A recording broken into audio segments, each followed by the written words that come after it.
Union Budget 2025-26.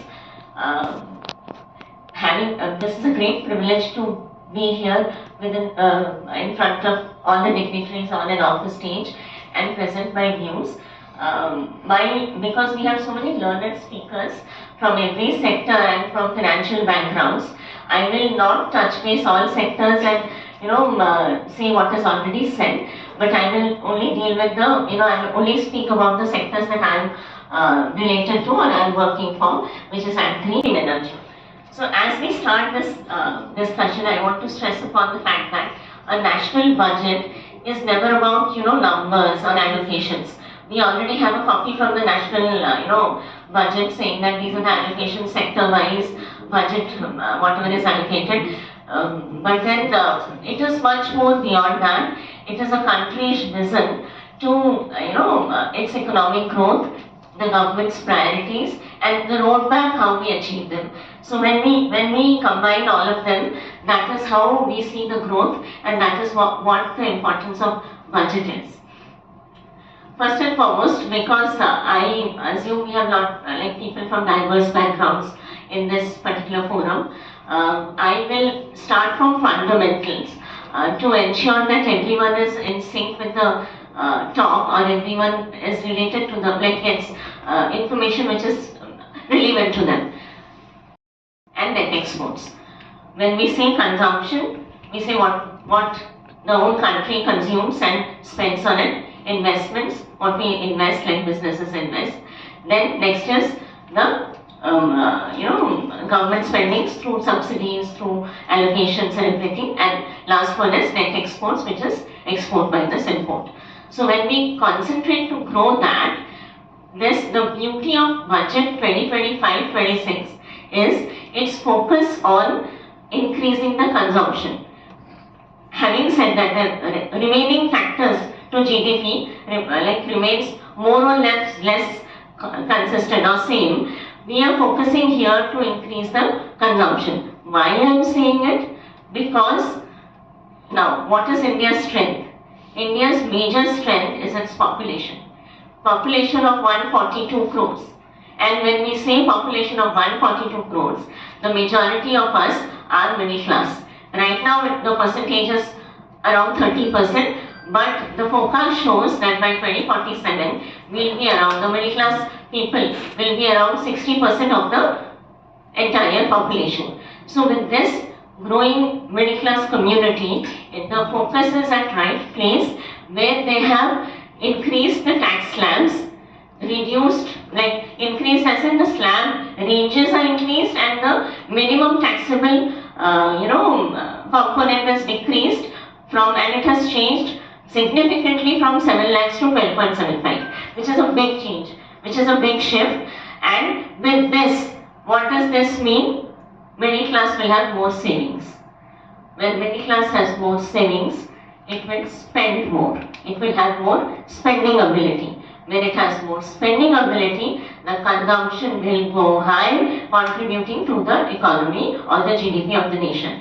That is what strategically India's finance minister has said in a very soft tone, that this is how we are going to, even if the subsidies of tax collected is less, but if the consumption is going high, we will be having enough in the GDP growth.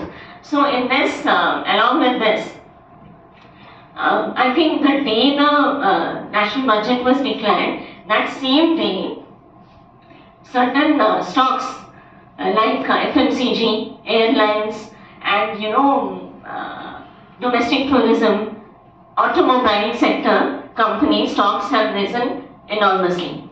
What does this indicate? This is a positive indication towards the fact that we put up that consumption is going to get more.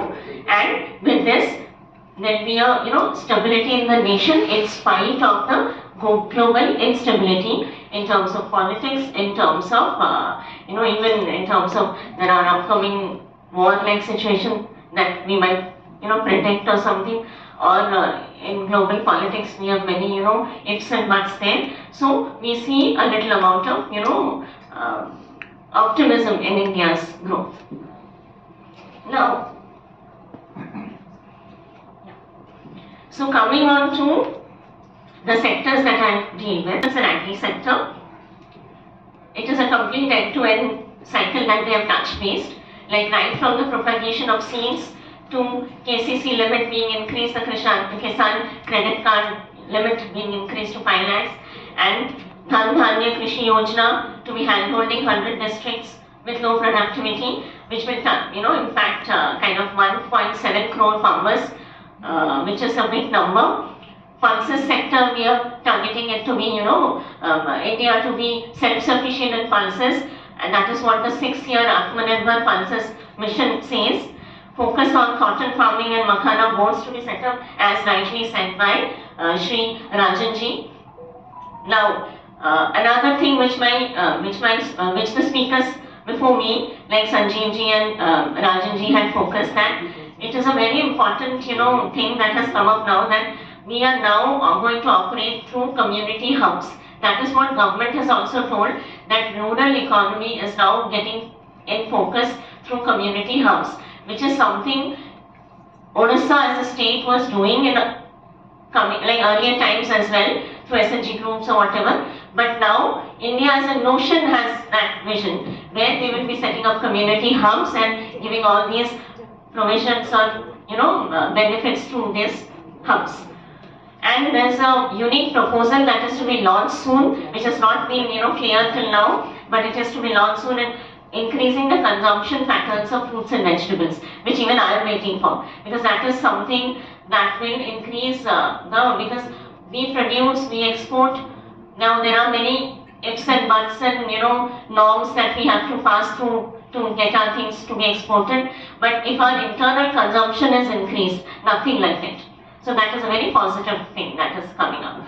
And with this, the thing that we need in agri sector is, like, as rightly said, what is now allocated to AI-driven, budget or whatever, AI-driven companies, the budget allocated 500 crores or something.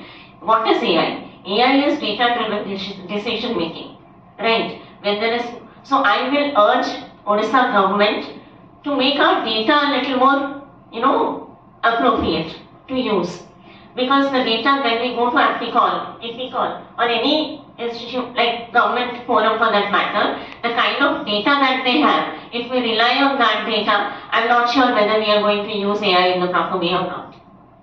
I would want to suggest this, that if we are going to invest more on AI and AI-driven companies, which is a very good thing, which is very futuristic, I would love to see forecasting coming in agriculture, where we forecast what kind of diseases will happen, what kind of weather that is going to come in the next 3 months, and then do our agriculture accordingly. IoT based, we have many machines developed which helps us in IoT based sensors, which can bring in enormous change in agriculture sector. But all these will only function if we have right data. So I request the government to put in more focus on revising, correcting, relooking and structuring the data so that it is more usable. That is one part. And second is, we also deal with clean energy or solar energy. So I will just put in few points where there is a push for clean tech manufacturing by exempting the import duties of various solar panels, EV batteries, turbines and all those things, which is a positive shift for making all these, manufacturing all these units in India. Again, support for energy storage, green hydrogen is tremendously high, and there's a very huge fund allocation for R&D sector, around 20,000 crores. And in this, they have also factored in private energy like storage or energy-driven R&Ds, which is again, they have allocated a separate number saying 2,000 crores to private-owned companies, R&D sector. Again, nuclear energy mission they have focused on, where they have committed to developing 100 gigawatt of nuclear energy by 2047, which is very futuristic and encouraging. But we should wait and see what is coming in the real sense. Now, coming to women-led MSMEs.